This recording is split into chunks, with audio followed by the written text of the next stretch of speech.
All right, let's talk about something that honestly affects every single one of us. We're going to explore why the very foundation of how our computers understand time is, well, broken, and what that really means for the safety of your data in the cloud.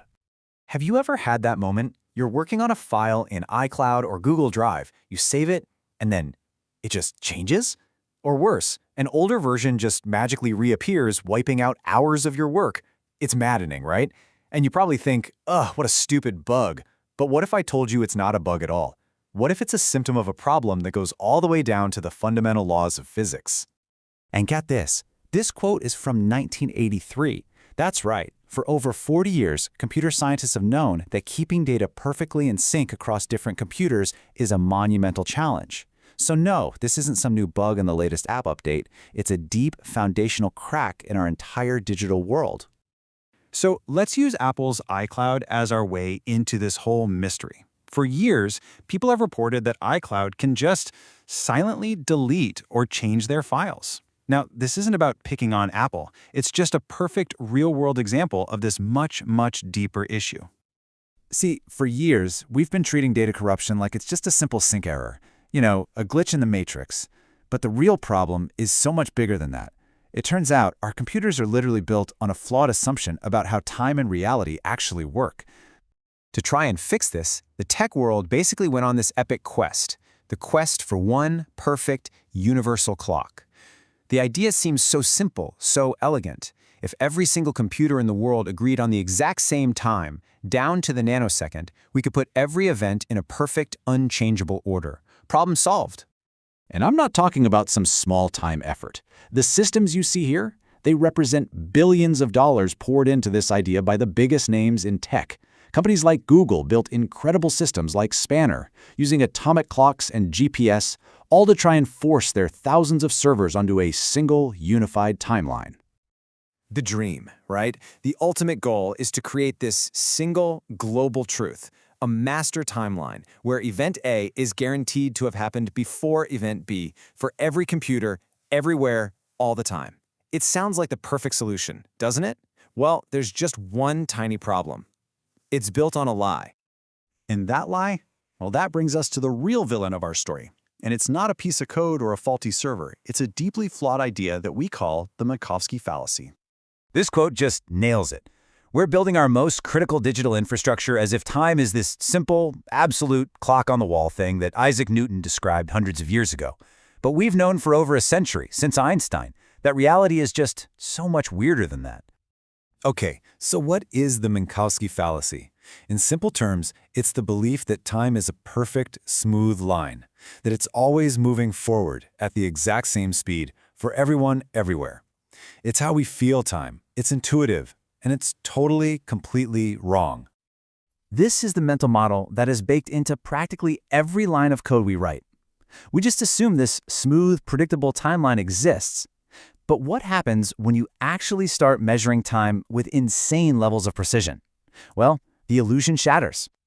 Okay, now this is where it gets really interesting. Researchers took two incredibly precise clocks and measured the time between them. Now, our simple model of time, the expected result, says the data should be neat and clean. There should be a forbidden zone where no data points can possibly appear. But look at the actual result. They found data points inside that impossible zone.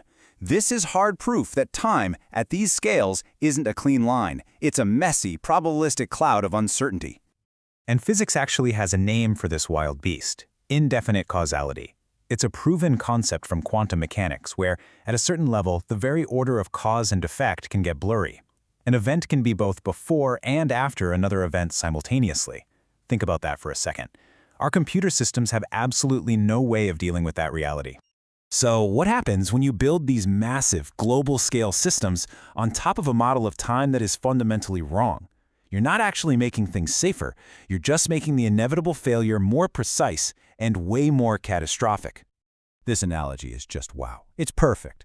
Spending more and more money on ever more precise clocks without admitting the underlying model is wrong is like meticulously sharpening the blade of a guillotine. You're not preventing the execution. You're just making sure that when the blade finally drops, the cut is devastatingly clean. And this isn't some obscure problem. Take TCP, the protocol that basically runs the internet. It's built from the ground up on the Minkowski fallacy.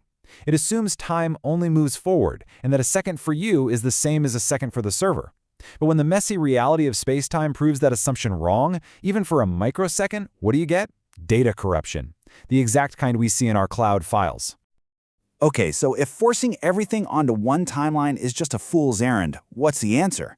Well, we need a complete shift in how we think about this. We have to stop trying to command time and instead learn how to have a conversation with it. Let's just lay it out side by side. The old way is all about fighting against the nature of space-time, trying to force this impossible global order. But the new way, it's about working with space-time. It accepts that there is no universal now, and instead it focuses on understanding the causal relationship between events from their own unique local points of view. This is really the key thing to wrap your head around. Time isn't some universal river we're all floating down together, it's a local experience. For any one computer, any observer, its local time moves forward when it gets new information. And if it loses information, like a dropped network packet, for that computer, its understanding of the system state has just effectively gone backward in time. So, how do we actually build anything with this? If we accept that time is local and fragmented, how in the world do we build systems that are coherent and reliable? And that jigsaw puzzle, that is the perfect way to think about it. Reality doesn't hand us a fully assembled, beautiful picture of events. It gives us a box full of jagged, disconnected pieces. Each piece is just one computer's local, partial view of what happened. Our job as engineers isn't to pretend it's one smooth picture. It's to design systems smart enough to figure out how the pieces fit together. And you know what? At its core, this isn't just a computer science problem. It's a communication problem. When your laptop sends a file to a server, it operates under the illusion that the communication was perfect. But reality is messy. The real challenge is to build systems that never, ever take successful communication for granted. So ultimately, it all comes down to this big shift in thinking. We have to stop picturing our data as this calm, static lake where everything has a fixed, known position. We have to start seeing it as a constantly flowing river, a dynamic, ever-changing system of events and relationships that we can learn to navigate, but never truly control. So I'm going to leave you with this thought. For half a century, we have tried to tame time, to wrestle it into a neat, predictable line. But what if that was the wrong goal all along? What new kinds of resilient, incredible systems could we build if we just stopped fighting reality and started to embrace the true, wild, and beautiful nature of space-time?